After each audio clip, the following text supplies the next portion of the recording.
The exhibition, The City Wakes, The City Sleeps, is comprised of works from the permanent collection of TarraWarra Museum of Art.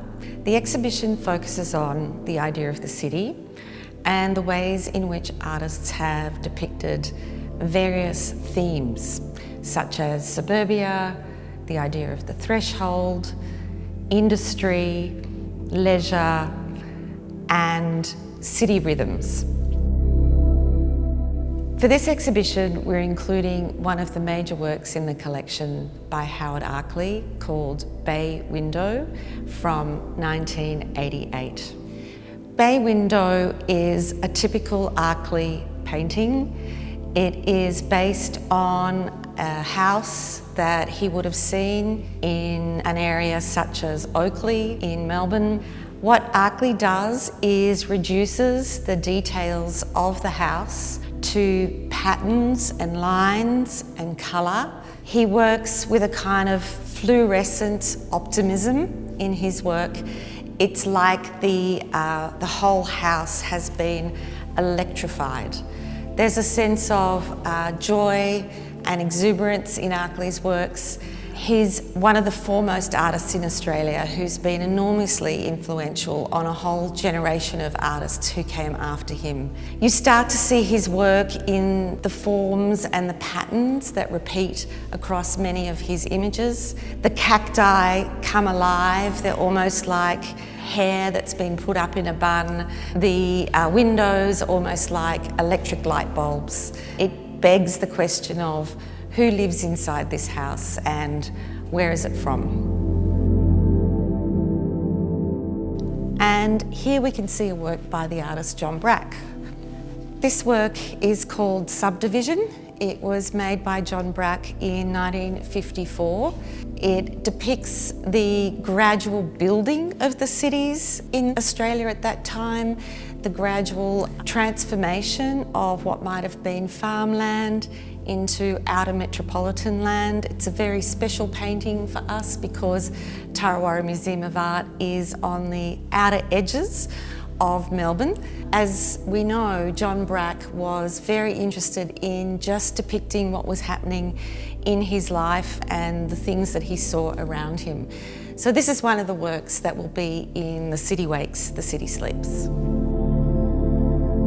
This is a work by the Australian artist Dale Hickey.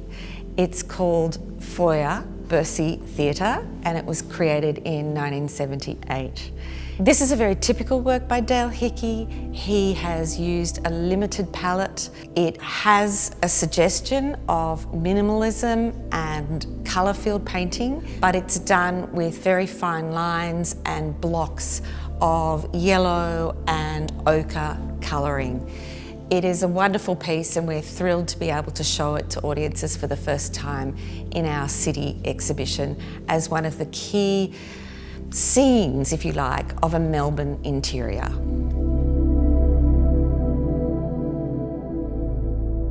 Here we have a work by one of Australia's most renowned artists, Rosalie Gascoigne. It's titled Cloud Cuckoo Land from 1998.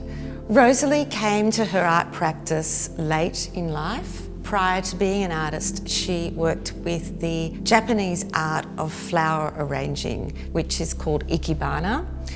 And then she started to collect detritus from the side of the road in rural New South Wales, near Canberra, where she lived.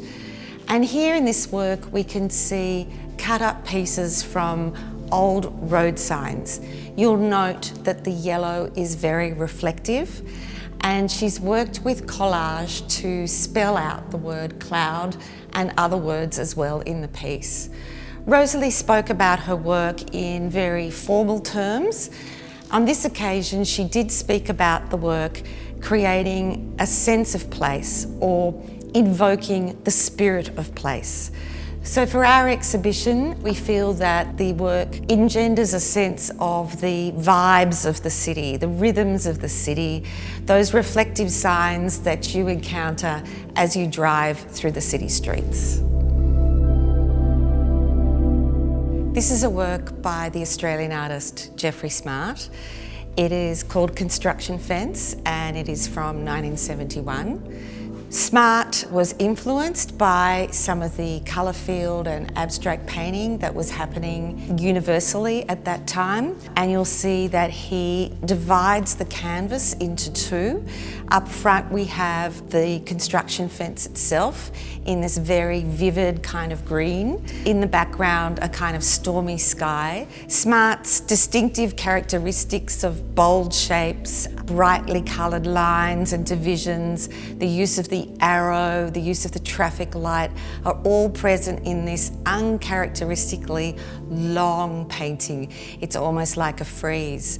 The figure dressed in pink, she could be screaming and running into the distance, she could be hailing a taxi, she could be on her way to greet somebody, and there's always something kind of enigmatic about Smart's work. He is without doubt one of Australia's most significant artists.